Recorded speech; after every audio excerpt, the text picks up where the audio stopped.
Welcome to Balanced Life with Debbie Carlin Boyle. Conversations connecting to a healthier you. The show that gives you all the latest and greatest health and wellness information to inspire you to live a life of balance and joy. Debbie Carlin Boyle is a health and nutrition coach, personal trainer, and fitness instructor who helps her clients live in balance with everything that feeds us, in addition to the food on our plate. Please welcome your host, Debbie Carlin Boyle. Hello and good afternoon, everybody. Welcome, or it might be an evening or even the beginning of a day, depending on where you're at in the world. But I want to thank you for joining me today. You are here with me. This is Balanced Life Conversations Connecting to a Healthier You. I'm your host, Debbie Carlin Boyle, and I'm so happy that you've joined us today. I feel like we have some really important information to get out to you today, so stick with it if you can to hear the show and gain a lot of knowledge about how you can live a longer and healthier life, seriously. So before we do that, I want to tell you a little bit about myself. I am a personal trainer, a fitness instructor, and a health and nutrition coach. So I help people figure out in their life the things that might be off balance, that are just throwing them a little bit off, and I try to help them put things back into a more settling, healthier place. And I want to ask you to go to my website, which is Balanced Life by Debbie, DEBI.com, and go ahead. I've got a free giveaway right now. I'm doing a free detox for the winter. It's some fun recipes that are easy and simple that just sort of flush everything out and help you feel better. It's a 7-day detox, and I bet you anything, I want to hear from you after you do it. So go ahead and download that. Also, you can find all my shows on my YouTube channel, which is Balanced Life with Debbie Carlin Boyle, Conversations Connecting to a Healthier You, YouTube. Or if you go to my website, you can scroll down and go right to that page. There I have hundreds of shows in health and wellness where I highlight people that are doing some wonderful things in the world of longevity with quality, and that's what I'm all about. So if you have a question about anything, whether it's food, whether it's sleep, whether it's addictions, whether it's relationships, anything you want to know, I've done a show about it. So go ahead and access that. And while you're there, just hit the subscribe button and you'll be alerted when new shows come up.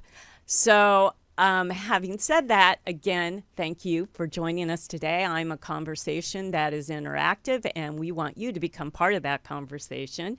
So to do that, there's a couple of ways, and one is to call in here. So the number here is 323-524-2599. That's area code 323-524-2599. Now, if you're unable to call in, you are watching live, you can make a comment or ask a question, because we are streaming live on my Facebook page, which is, again, Balanced Life by Debbie. Or you can make a comment or ask a question after the fact, if you're watching the show after the fact, and also on my YouTube channel. And my guest or myself will get back to you post-show, no matter how long after when you view the show. So if you're watching the show and it's a few months out from when we actually streamed it live, then go ahead, ask your question. We'll get back to you. All right, so today's a really exciting show. And again, I want you to listen very carefully, because it's a new year. And so many of us are making resolutions that have to do with living a healthier life. And of course, losing weight is always at the top of that list. With all the fad diets out there, how do you know what's right for you and your body specifically? Without a doubt, the best way to understand how your body responds to food, exercise, and sleep is by monitoring your blood glucose levels. So what does that mean, and how do we do that? So today we're going to talk all about that with my guest, Molly Downey, who is a registered dietitian nutritionist and a licensed dietitian nutritionist who specializes in glucose control, metabolism, and weight loss.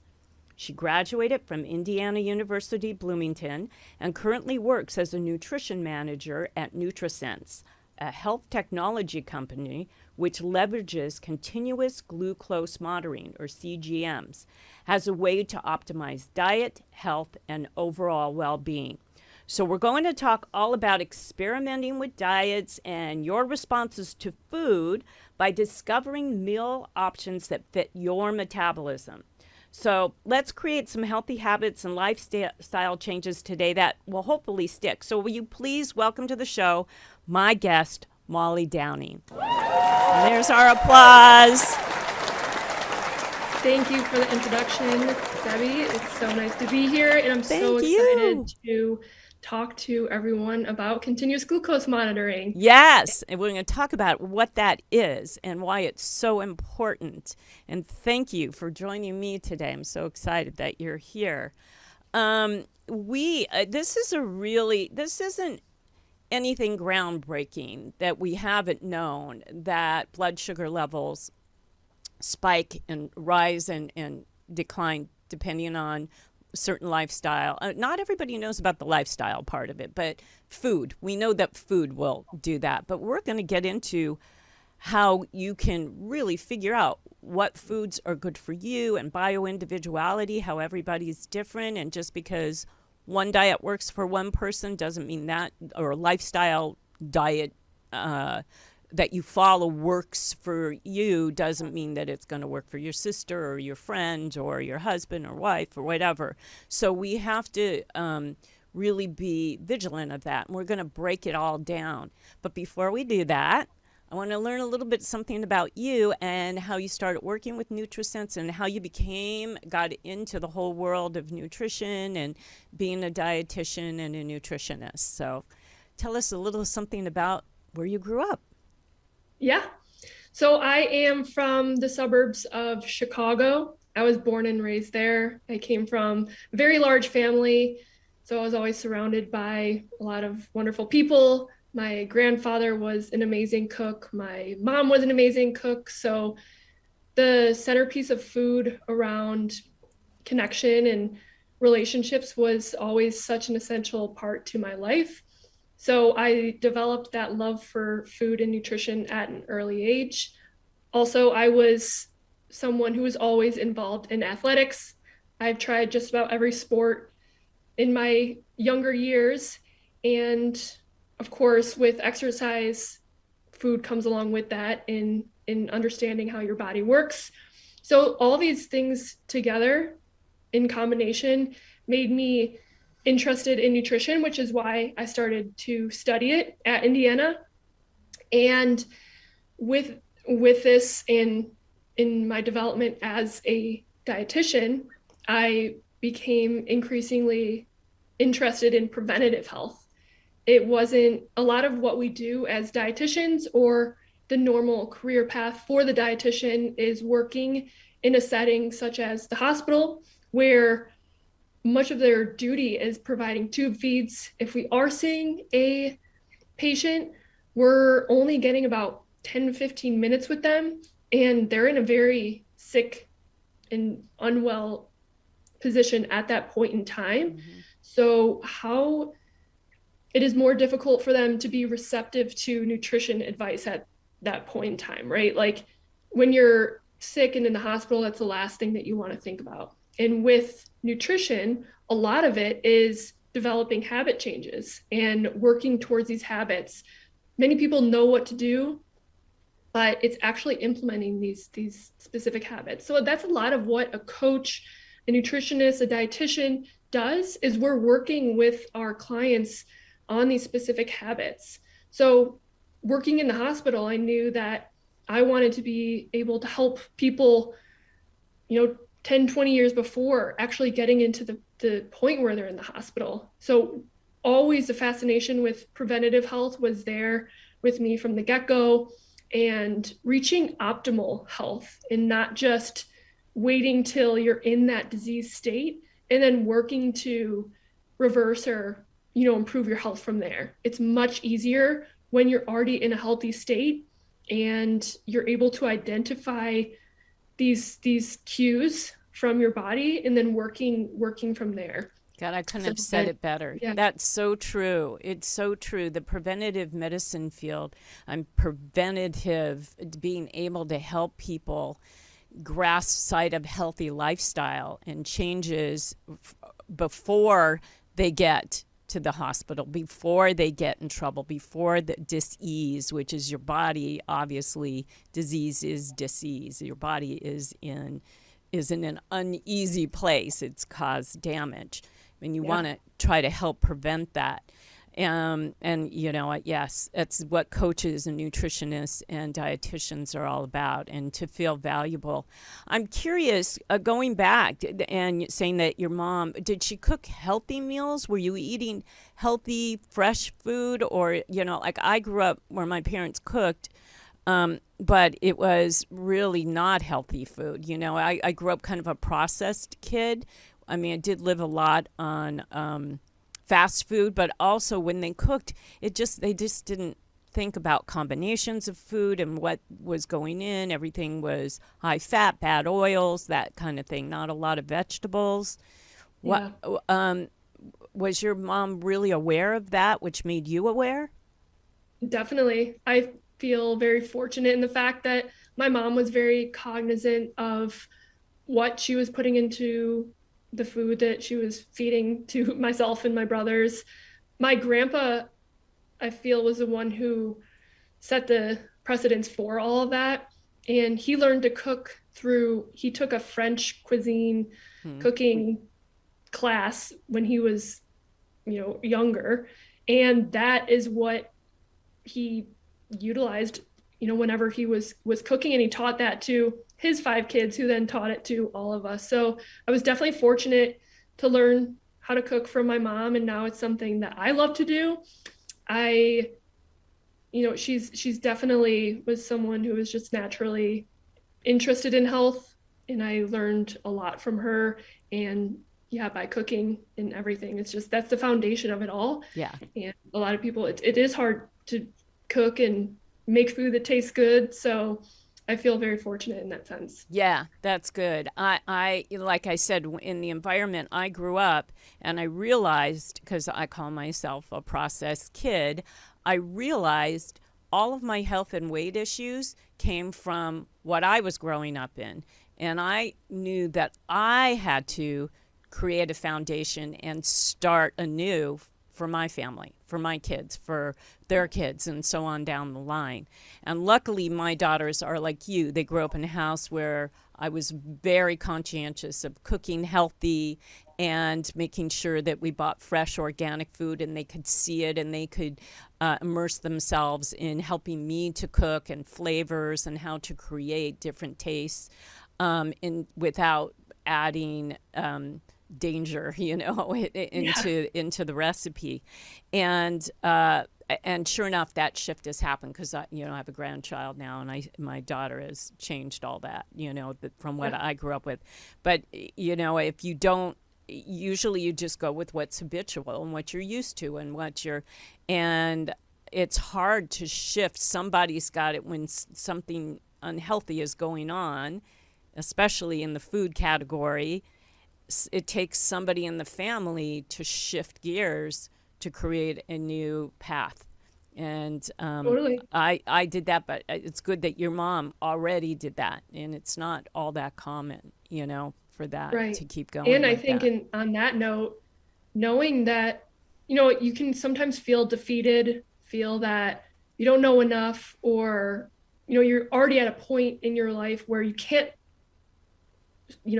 create that change, but you always can. And it doesn't have to be a complete shift in your diet or lifestyle. It can be one small habit at a time, and eventually those small momentum, that builds into something larger. So I think that's amazing that you were even able to, go out there and figure it out for yourself, and then pass those positive habits then on to your family. Yeah, it isn't easy, and that's why there are coaches and dietitians and nutritionists for accountability, for people to help you stay on track. And now technology is helping as well, which we're going to get into. But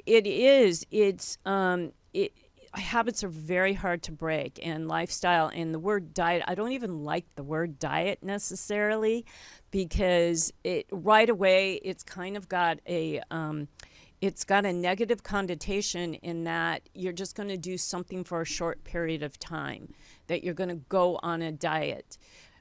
So the word diet, I don't think it was meant for that. I think it was meant for what is your lifestyle choice of the way you eat. But people, because companies grabbed onto that word and created these fast and furious plans to lose weight around that word, it's got a negative connotation to it. So these lifestyle changes that include food choices are hard to implement without some guidance, but it's very doable. One small change, like you said, at a time, added to a next small change, 2 changes become 3, changes become 4. And before you know it, you have a lifestyle that is never too late to implement. Because some of my clients are older and they're like, well, I've been heavy my whole life, and, I just can't see any other way. It's my genetics. Well, genetics does come into play. There is your constitution, but there's also your condition, and you have control over that. And it's time to take control, not of what you were used to, but of what you can do for yourself to create a life of longevity with quality, Definitely. Yeah, and you can start that momentum at any time. Some people it comes later in life, some it comes earlier on, but just knowing that it's possible at any point in time. Yes, I agree. And that's why, for all sort of demographics and financial variations, I have programs, so workshops, one day you can learn so much. I have 7-day challenges, 30-day challenges that are just, the 7-day is free. The 30-day is just pennies a day. It's the same price you'd pay for coffee a day, So, and then I work individually with people on one-on-one for a period of 6 months at a time to really shift and dig into them individually. There's all kinds of ways to work with someone from any kind of financial situation that you're in. You can get the help, because it really does help to have accountability and some monitoring along the way, which I think is so important. So what led you to nutrasense, or were you there from the start? I was there earlier on. So there was only about like 10 of us at that point when I started with nutrasense. We've grown a lot since then. It's been amazing watching our team grow, and especially being able to provide valuable insight to all of our customers and watching them promote, these lifestyle changes is so fun and amazing to see. I became interested in blood glucose because I started testing out my own blood sugar before I even knew what a continuous glucose monitor was. I was using a glucose meter. You can get them from pretty much any drugstore. It's what individuals with diabetes use it's the finger pricks, and they provide your blood glucose for that snapshot in time. Mm-hmm. So I started testing my own blood sugar and was able to recognize that my fasting levels were higher. And what I mean by that is when you wake up in the morning and you're without food for 8 hours at least, your levels should be at a baseline value, ideally somewhere between 70 and 90 range. And I was pushing more towards the 100 range. So I was in higher levels, which at the time, I was just concerned being my age, and I grew up eating healthy. I was active my whole life. So it was very confusing to me. And I was then also noticing trends in the glucose data that I was testing on myself, that I was having poor responses to carbohydrate. What I mean by this is if I ate something, even if it was a healthier carbohydrate source like oatmeal, or a fruit, then I would have a larger glucose response from these particular foods that were going beyond the threshold that we're looking for. So generally speaking, we want to, if we do have a spike from a food, we want to stay at least below 140 milligrams per deciliter. And that's where we're at currently with research. Of course, it is nuanced in everyone is different, but for the most part, that's kind of the threshold. And I was spiking into 160, 180s with some food. And that was my initial concern. I later discovered that I had polycystic ovarian syndrome, or PCOS. Oh, yeah. It's a hormonal imbalance. And I was able to recognize these abnormalities through my glucose monitoring. And wow. I was able to recognize that there was something going on in my body. And it was insightful in that I was struggling because I was having these symptoms. I was at plenty of doctors. No one could really help me distinguish what was going on. So then I kind of took it upon myself to figure it out for whatever it is that I could do.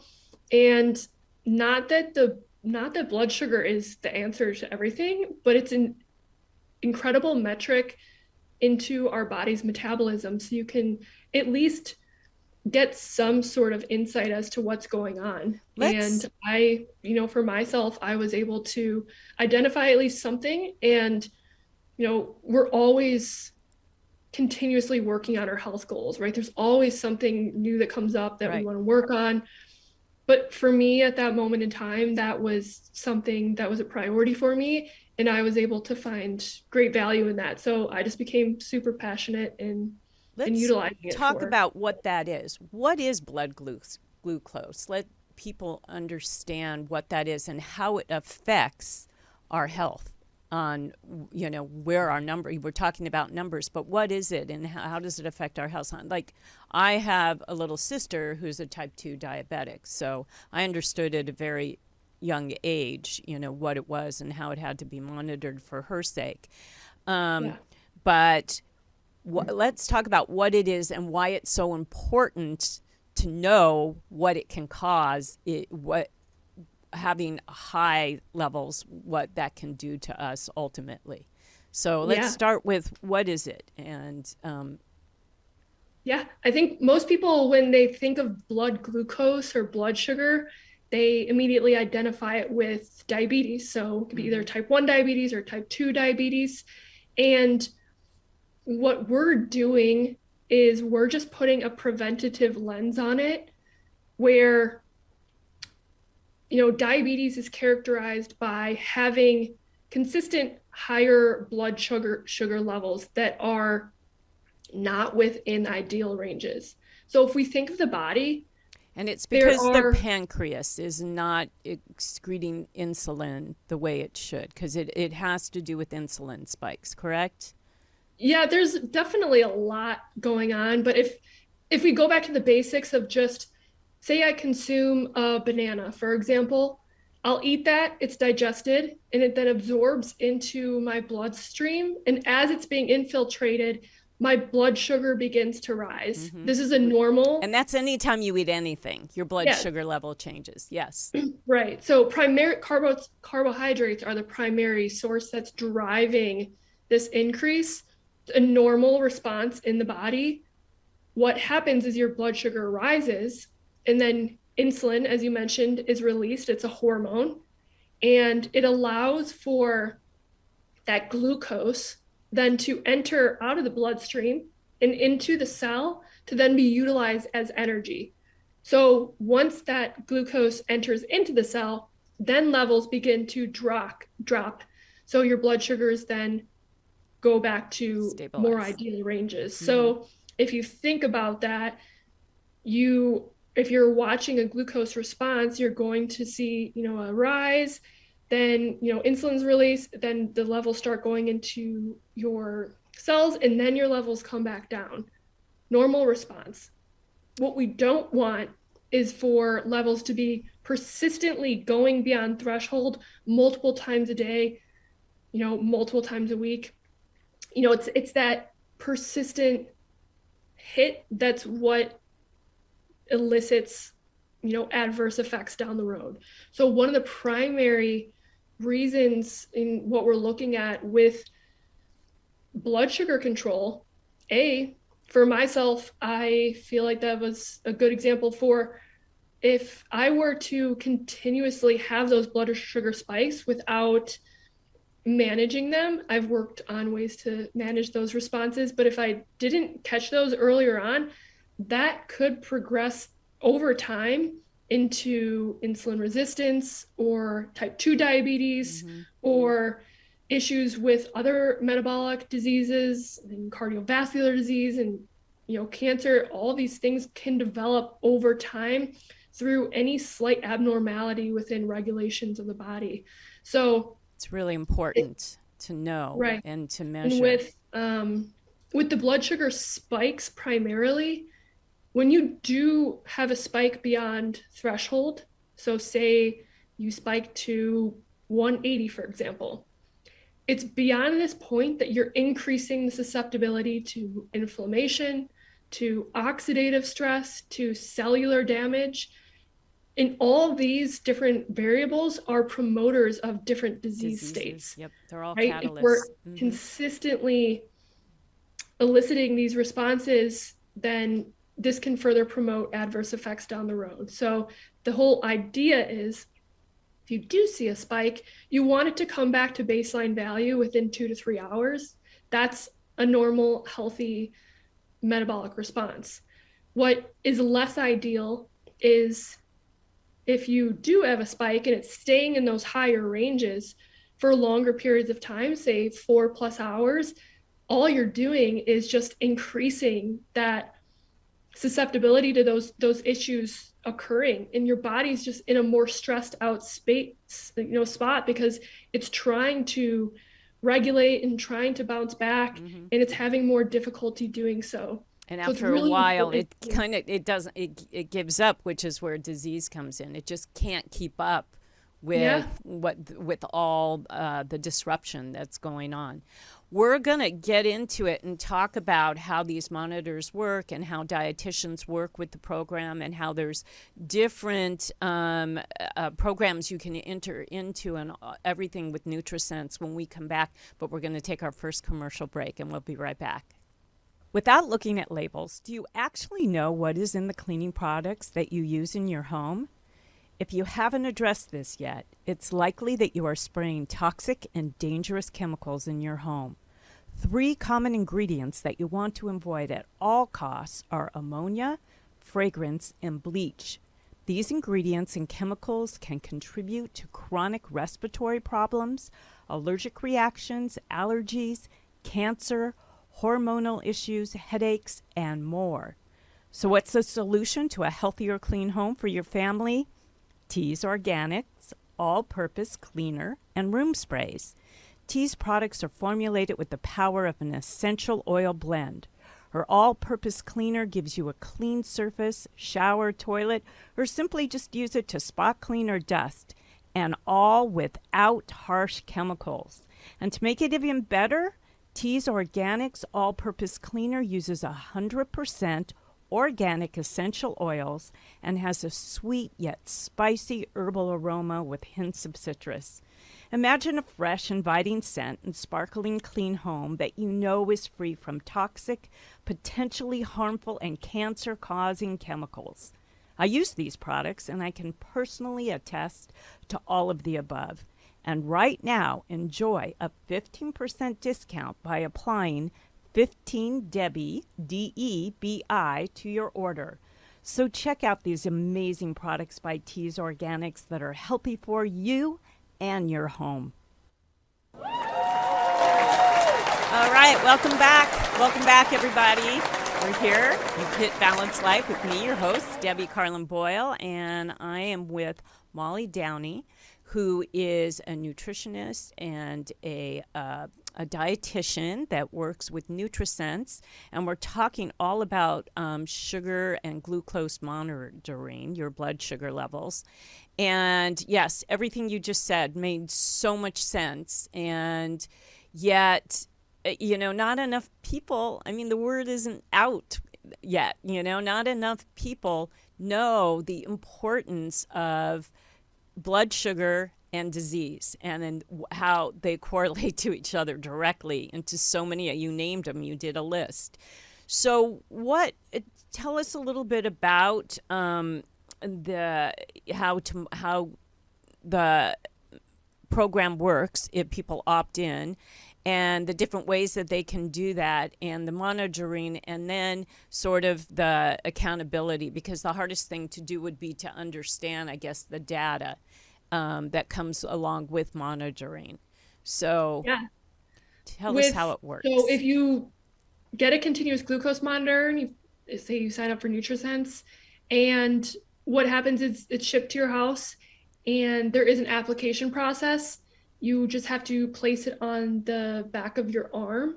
And what it does is it picks up on your blood sugar levels for 24 hours a day for a 14-day period. It only lasts 14 days. So after that, you would have to remove it and then place a new one. So this is different from if you're just measuring, as I was mentioning, what I was doing is just doing the finger prick data. You're just measuring one snapshot in time. Whereas with the continuous glucose monitor, you're getting all this information. It's far more comprehensive in how you're responding. You see the beginning of when you eat something, how high it's peaking, how long it's taking to come back down. You see overnight values. We can identify trends in what we're seeing. So it's really, really valuable information.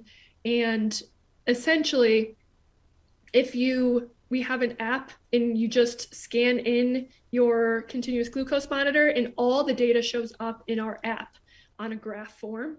And we have a ton of statistics and everything that you can help you analyze it. But we don't expect you to fully understand how to interpret glucose data. Hopefully down the road, more people will be able to do this, but currently it is more nuanced, and we do have dietitians that help you through this process. So they help you identify trends, they help you to realize what's actually going on in your data, and how can we use these values to help you achieve your goals. And again, everyone is so different. So I can eat a specific food, and Debbie can eat a specific food, and we can have completely different responses. So it's not a one size fits all. I think that's old news. And there's so much health and nutrition information out there, and it can become overwhelming and stressful. You don't know what works. It's very overwhelming. And being able to identify how your personal body's responding is what's key, right? And the dietitian can help and work with you from there on how to make small manipulations and modifications to your diet so that you can optimize your health and further reach your health potential. So. Yeah, I love that. But I mean, having said that, now that it isn't one size fits all, it's also not that just because your blood sugar levels aren't spiking, you shouldn't go out and eat fast junk food either. So there's and there are certain foods, universally that spike blood sugar levels, right? Correct? And what are those foods that, like if we were to talk more general instead of individual about how the blood sugar levels spike, and why it's so important to kind of know the basics, or the sort of the ground floor before you even get started. Right. We call them higher glycemic foods. So there is a glycemic index indicating foods that are more likely to promote a glucose response versus a food that is not. So, for example, highly processed carbohydrate. So this is going to be your breads, your pastas, your French fries, a lot of fast foods. Those carbohydrate-rich foods are what are going to be promoting those higher blood sugar spikes for the most part. And fat and protein, so these are the other primary macronutrients and energy sources for the body. Mm-hmm. Protein promotes a glucose response in a smaller amount, but not so much. And fat doesn't really do that. However, they work in combination with each other. So that's why you hear a lot about balancing your meals. And if instead of eating carbohydrates in isolation, such as if you just go and eat straight French fries, then, what's the difference if you pair it with a protein and try to consume a solid protein source beforehand? It's not just processed foods. Some people are more responsive to just carb foods in general. So can be like fruit. Fruit is a natural whole food source. It is higher in carbohydrate, some varieties. So these foods can promote a glucose response. And in that sense, so say I eat a banana and I had a higher response, it doesn't mean that I can never have that banana again. There are ways you can work around that. I can try. How so? Okay. Go ahead. No, I was just, how can you work around that? By putting a protein with it, or eating banana then a protein, like whatever you match it with? So like banana and then peanut butter?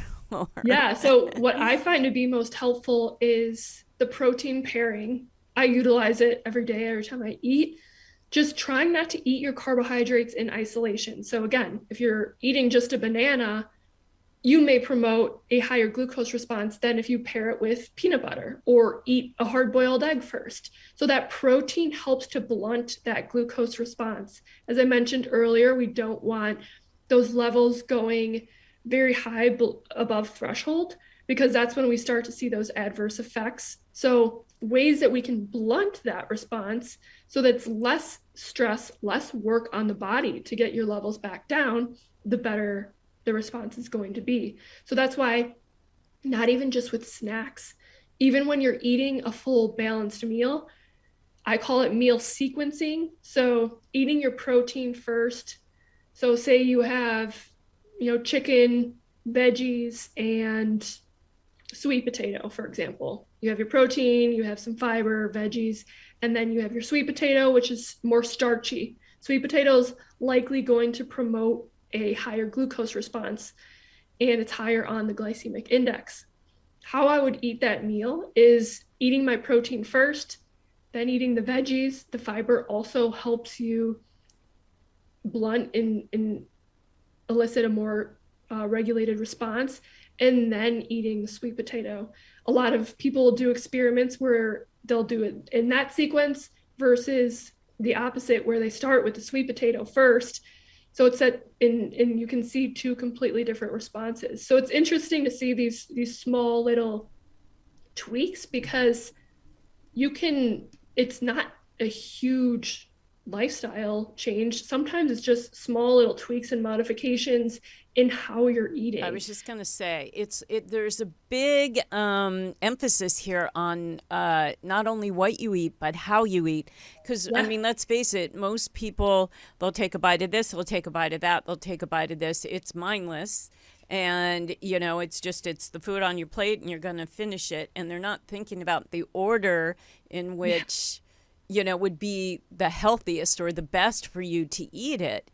And so this is interesting. I have a lot of, so my clients can get healthy food in them. A lot of times I do these, I recommend and have recipes for these the bowls, which are a big craze right now, right? Yeah. So on the bottom of the bowl, let's say there's some quinoa, and then there's some fresh vegetables that are slightly either steamed or sautéed, and then maybe some crucifix vegetables, and then a protein, maybe shredded chicken, shrimp, tofu, whatever it may be. But they're all in the same bowl, and like a salad, you just sort of toss it all together with whatever topping you may have or not have with it, whether it's just olive oil or an avocado or something. And then it all kind of goes down at once. So what happens? I mean, is it worse to eat that way for your blood sugar levels because you're not separating the foods out and giving your body time to make the delineation? I'm wondering. Yeah. Well, first of all, I don't want to discourage someone from like say that they're trying to work on the habit change and they started eating healthier bowls like that Yeah. in comparison to something a more poor choice that they were doing beforehand. So I'm not discouraging that. And again, it depends on the person. I have plenty of people who can eat that way and their glucose response is still fine and regulated.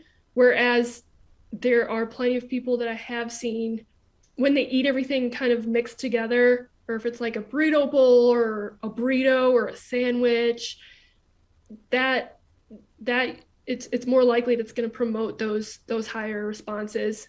So I do But find then that there's a carb in there. There's, then there's a carb, yeah. And whereas the bowls don't necessarily, they're more protein based, and vegetables I know are carbs, but good carbs. So that I'm just wondering is, I mean, yes, I don't want to discourage, because it's a way for me to get clients to start eating healthy, so they're not thinking about, oh, here I'm eating all my vegetables off to the side, So it does depend, because some people again can totally tolerate it. I just find that in general, eating in that sequenced way is helpful. And of course, you can't always do that, but if you can develop, maybe that's how you eat your dinners during the week, so then I think meal. that's a good start in developing those habits. So it's just one step at a time. That's new to me.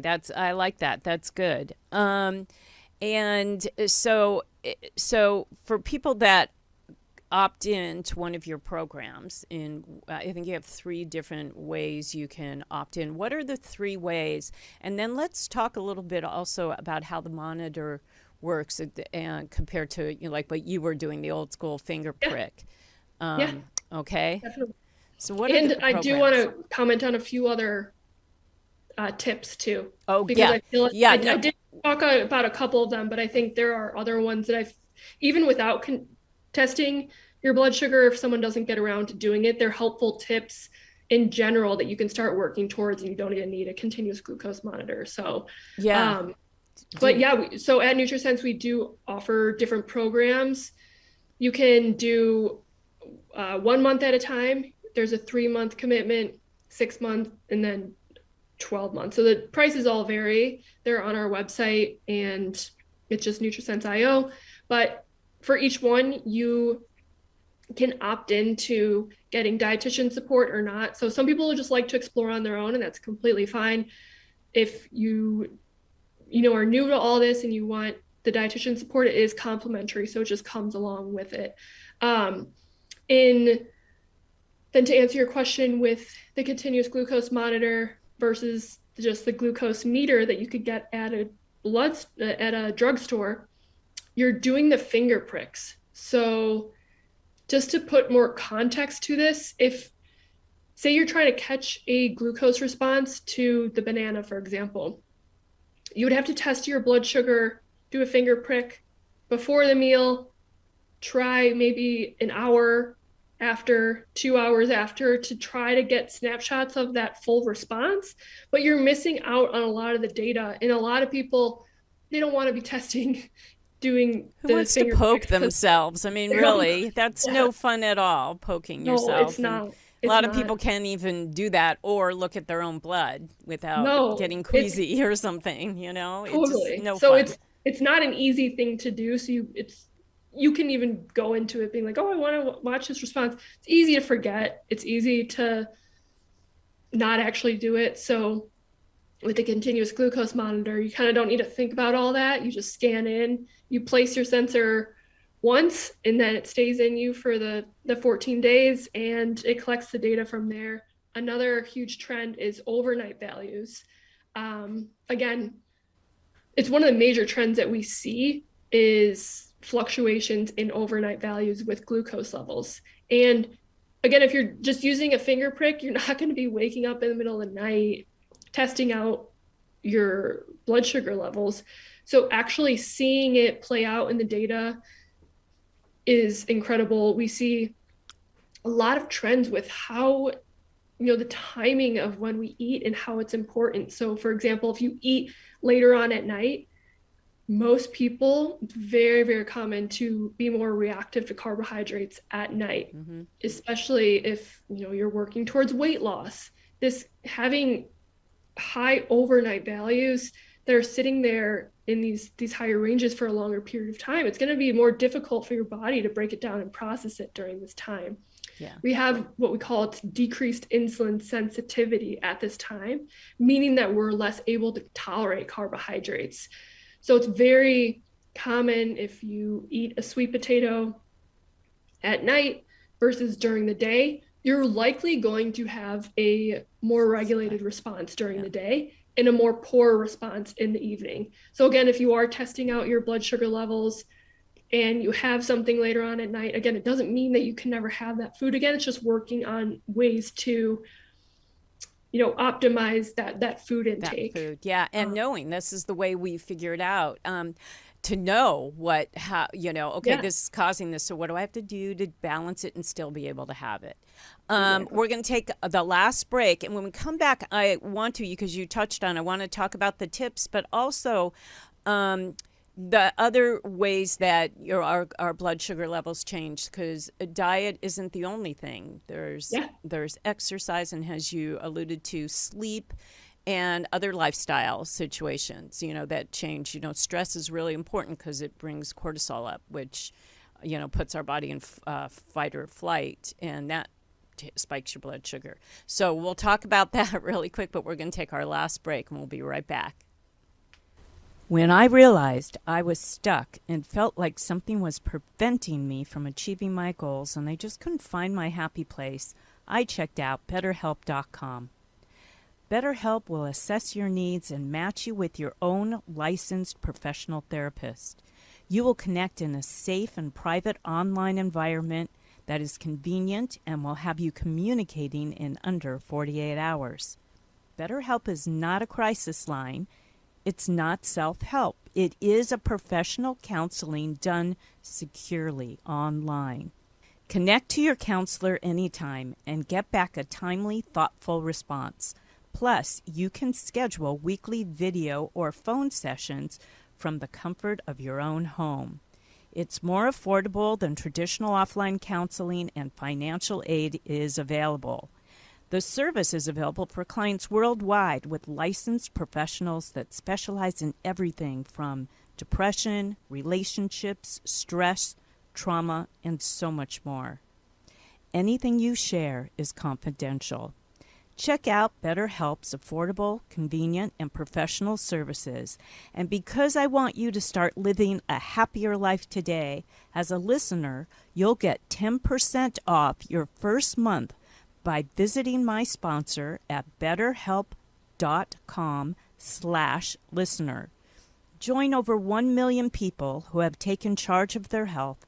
Again, that's BetterHelp, HELP.com/listener. All right, we're back again. We're with my guest, Molly Downey. She's a nutritionist and a dietitian for nutrasense, and we are talking about glucose monitoring. And you alluded to some tips that you had, even if you weren't wearing a monitor. What are those tips? I'm curious. Yeah, I think I was talking about timing of when you're eating your meals. Even if you eat something really close to bedtime, it's typical that our bodies have more difficulty processing that meal. So having an endpoint for when you're having your final meal, I think 6 is a good starting point, and at least 3 hours before bed. It's really helpful too to also walk after your meals. Mm-hmm. I cannot emphasize it enough how much I see it in the glucose data. What happens is if you go for a walk after a meal, it helps to dispose of any excess glucose and helps to bring your levels back down to baseline values sooner. So especially at night when we're having more difficulty with these meals, going for a walk, even if it's 10 minutes, just walking your dog around the block or walking with someone in your family, anything is in creating that movement is going to be helpful there. That's a really good tip. Not most people know that. That people will walk because it's they'll very use it simple, as a but form of exercise during the day or in the morning, but they don't think about it after a meal. So yeah, it's just moving after a meal is basically what you're saying, which is not usually the time we do that. So I think that's a exactly. good tip. It's a really good Yeah, tip. I didn't realize that until I started digging into blood sugar levels and how you can bring them back down. And one of yeah, movement makes so much yeah. sense. And then in the few minutes we have left, can we talk about the spikes in blood sugar level that happen in a good or in a positive way with exercise? Now that we're talking about exercise, how does Yeah. that match up? With exercise, it's very normal to see with a higher intensity exercise, it's very Mm, normal to see a blood sugar response from this sort of activity. And so if you are testing all your blood sugar levels and you do see that you have a response, definitely it's not something to be super concerned about. If you are working with a dietitian, they can help walk you through this. But generally speaking, your levels can go up to at least like 160 and still be okay. So it's not this response is not insulin mediated, so it is different than a food response, and it helps significantly. So it has that initial spike, but then it helps significantly in improving how we can tolerate carbohydrates and our insulin sensitivity throughout the day. So, for example, that period of time after our workout, generally like 2 hour period, we can tolerate food, especially carbohydrates, far more effectively. So if yeah, you are worried about carbohydrates, eating it in that post-workout period is a really good time to consume those foods, because you're going to be able to tolerate it and have a more effective optimal. Yeah, response. yeah. So yeah, just it's exercise is incredible for improving just in general how you tolerate food, how you regulate your blood sugar levels. So of course we always talk about diet and exercise, but as you mentioned too, like stress and sleep are also key variables that we can identify trends with in the glucose data. So with sleep, for example, it's normal if you have a poor sleep to see your glucose levels overnight rise. So this is because it's a stressor on the body, and you're kind of tossing and turning all night, you're up going to the bathroom. This is stress on the body, and you can see that play out in the glucose data where your levels are increased. And then even leading into the next day, I see it all the time where Yeah. people that are less tolerant of carbohydrates because their body's stressed from not sleeping, Sleeping. their baseline values can be higher the next day. So it definitely plays out in the data. And Yeah. with stress kind of just goes side by side with that, where, as you mentioned, it's fight or flight, and glucose does rise when we're in a stressful situation. So it's okay in a more acute circumstance, but we don't want chronic stress, because if we have chronic stress, then that's persistently leading to these higher values, and it's going to make your body, it's going to be very difficult Body's to working really regulate. hard Yeah. to Mm-hmm. try not to have those levels, and you're opening yourself up for disease. Yeah, Yeah. really important. It's really important. And the sleep thing is that's where our body like resets. That's when we rejuvenate. That's when our systems are doing, that's when our body goes to work. Really, our body's in the shop when we sleep. And if you're not getting that overhaul, then you don't have the energy the next day to keep going. And it's accumulative, like you said. And there's no wonder that it changes your blood sugar levels, and not for the better. Yeah. So we're just wrapping up here. I let the audience know how they can get a hold of nutrasense, where they should go, and find out how they can get involved with this. And then we're going to wrap it up with some final words. Yeah. We're on Instagram at nutrasense.io. We post a lot of great content on there. Definitely encourage you to check it out. We have a Facebook page, we have a Twitter account. And then if you want to learn more about the company, the different plans that we offer, you can visit our website at nutrasense.io and go from there. But yeah, we have on our website as well, we have a ton of great content. We have blog posts, we have podcasts, it walks through essentially everything that you can kind of learn. So you can definitely learn a lot through our website as well. Yeah, I can say that I did. I did for researching for this show. I learned a lot. Yeah, and listened to a couple of the podcasts, read a couple of the blogs. The blogs are great. It's similar to, as a health coach, the type of content that we would put out about recipes or navigating the holidays or, whatever it may be, how to lower stress during this time, during the COVID days, these kinds of things. So really valuable information. So it's nutrasense, nutrisense.io, correct? And that's where you go to access the website and all this information we talked about today. So, Molly, you need to leave us with final thoughts, final words of wisdom, what you want to say to wrap it all up. Yeah, I think you need to be your own advocate for your own health. That's why I love the individuality that comes along with monitoring your blood sugar. Recognizing and paying attention to your body is the most important thing. And it's not just diet, it's not just exercise.